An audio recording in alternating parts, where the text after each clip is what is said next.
So today I'm with an absolute movie legend. He's been in loads of cool films, and he's currently the voice of the Lorax. It's Danny DeVito. Hi, Dan. Hey, how you doing? Yeah, very well, thank you. Good. Now, first of all, the Lorax is obviously part of the brilliant Dr. Seuss series. Yes. Which he had an amazing imagination and sort of introduced us to this world that's completely different. Right. Tell us a little bit like Well, what it's the, like. the Lorax is a guy who likes to take it easy and live in the truffle trees and hang around with the barbaloots and everybody. And he's a really cool guy. You know, he's just very non-violent, just relaxing, kind of go swimming or hanging out with the swans and the fish. And one day this fella comes along, this Onceler, and he's kind of like he wants to start a business. He wants to chop some trees down and make a kind of a sweater. And it's not a very attractive sweater, too. It's like a kind of an ugly sweater. But the point is that the Lorax is, really doesn't quite like the fact that he's chopping so many trees down. And he has to defend the forest and try to stop the Onceler from totally decimating the place. Yeah, because that's really important, isn't it? He doesn't cut down sort of all of the trees. Yeah.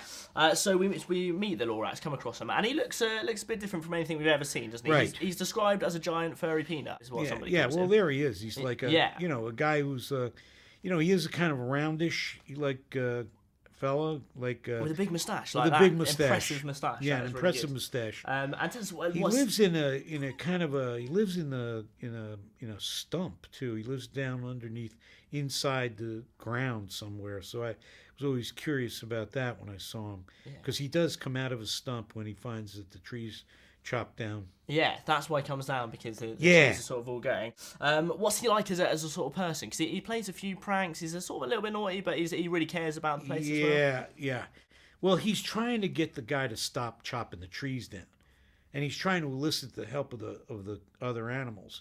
But sometimes he does a couple things that are a little bit shady. Like, for instance, when he puts the guy's bed in the water, that's like something that he doesn't believe that's gonna. But he has to wind up saving the day. So without telling you exactly what's going on. You have to watch the film. Yeah, you have to watch the film. We also meet a guy called Ted as well. He's the boy in the film, and he's finding out about the trees. Well, the thing about Ted is that he's like really the catalyst. This is Zac Efron's part. He's like he and Taylor Swift live down the block from each other. They're like kind of the catalyst for the movie, because she wants something, really. She wants something real. And he's trying to impress her a little bit. Yeah. Well, it's the kind of thing where what anybody would ask from somebody else, whether it's a boy or a girl. You ask for something real. You don't want something fake. And that's like a thing that eggs him on like no end, because he really wants to impress her. And he goes out to try to, because they live in a town that's plastic. It's totally nothing real. So he goes out to try to find a tree. And try and impress her and get this real tree that he hopes is still about. Now, as well, the Lorax he speaks for the trees when Ted's trying to find them. He's the voice of the trees because they can't talk themselves. That's right. But if they could talk, what do you think they'd sound like? What would they say? What would they tell you about the trees? Well, I think they know. The trees know that they're the places for the animals to live. They're the things that the photosynthesis happens with, and the energy of the earth, and the replenishing of the earth, and the dropping of the seeds, and the food sources, and all kinds of things. They would know that. They would know that. Oh yeah, absolutely. Yeah. They know that their roots go deep. They hold the earth together, so that the wind and the rain and the floods don't just wash it away, all the soil into the sea. They understand that they're really important to the sustainability of the planet. Brilliant. Okay, that's cool.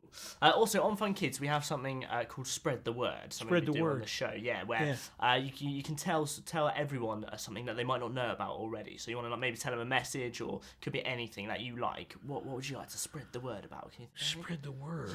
Yeah. Okay. Spread the word that when you leave the room, turn the lights out. Because that'll save some energy as well. It'll save a lot of energy. You to spread the word. That's a nice one. Danny DeVito's been an absolute treat. Thanks. Nice to meet you. Thank you very much.